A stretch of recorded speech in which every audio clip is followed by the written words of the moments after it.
Hey guys, samahan niyo kaming kumain dito sa Roots Chris Steakhouse sa may Queensway, Admiralty.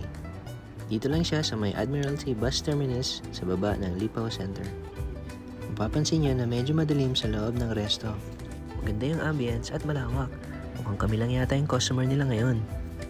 At ito ang menu. Umorder kami ng 3 special set. Isang ribeye, isang fillet at New York strip. May kasama ng appetizer yung set menu. Mayroong carpaccio, salad, at lobster bisque. Ito na yung ribeye steak. Tikman na natin siya. Iba yung style nila dito. Bibigyan ka nila ng hot plate na may butter. At dun mo kakainin yung steak. Ayan o, parang sizzling plate lang. At syempre, may kasama rin silang fries at onion rings. Coffee or tea pagkatapos kumain. At dessert, pantanggal ng umay. At dahil nalaman nila nag-celebrate kami ng birthday, binigyan na rin nila kami ng libreng cake. Masarap kumain dito. Siguradong babalik uli kami.